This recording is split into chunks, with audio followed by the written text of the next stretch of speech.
From Valentine to Superior and Kimball to Omaha, Nebraska broadcasters know who to call when things go wrong.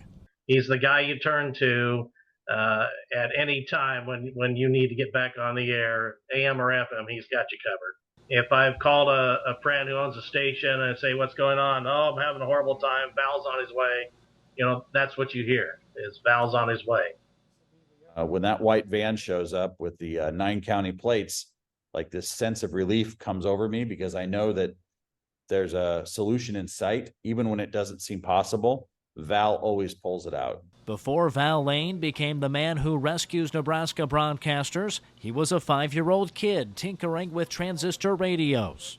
I just seen all the little parts, little transistors, little capacitors, how you could hook a couple batteries up and turn a dial and there's someone talking on the speaker.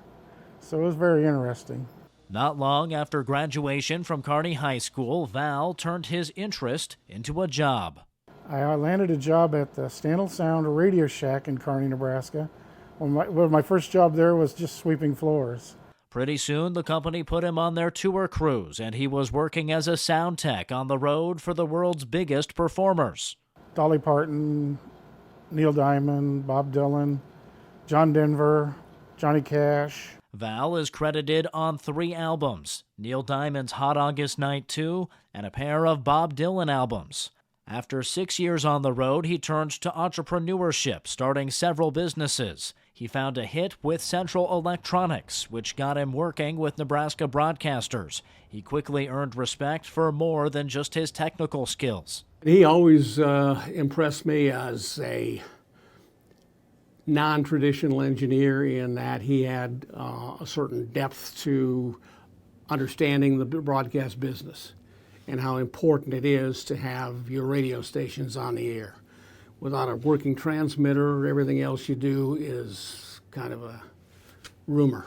All the little things that an engineer normally wouldn't do, he was there on it, you know.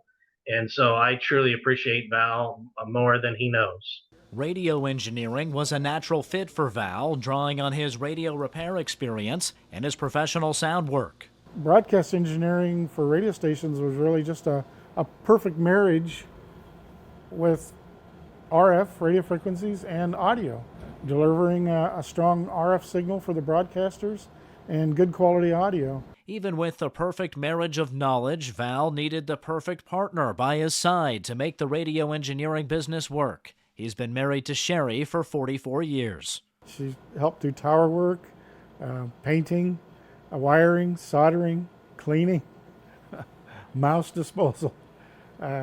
She's a true anchor, keeps me going. The other thing about Val and his wife, Sherry, is that they're just good people.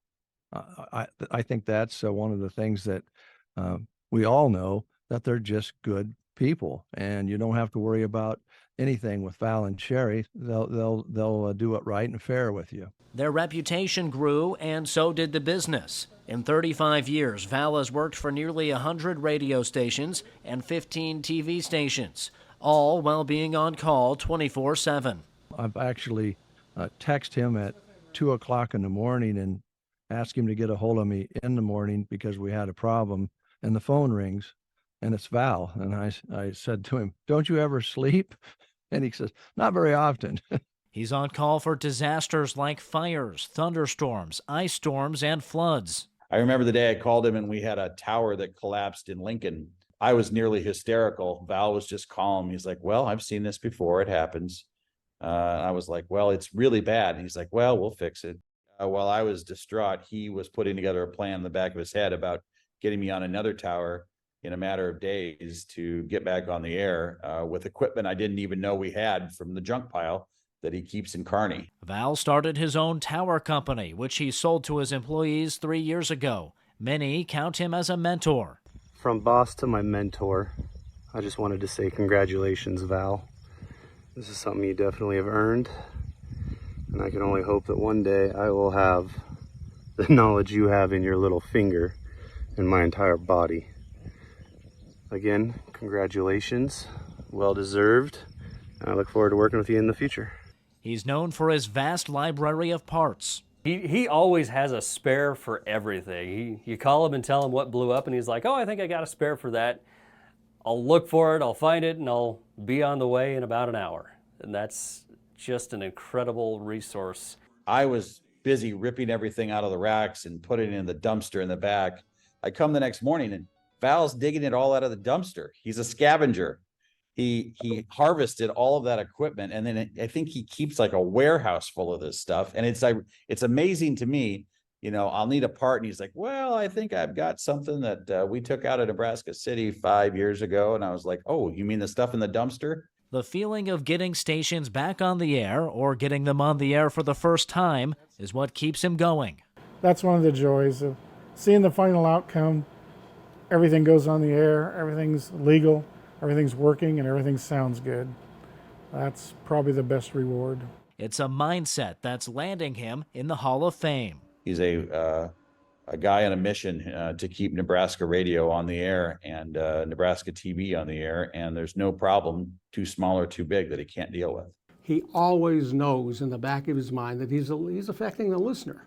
And that's why he is a broadcaster, not an engineer. He's a broadcaster who happens to do engineering. We're all proud of you, and you deserve this.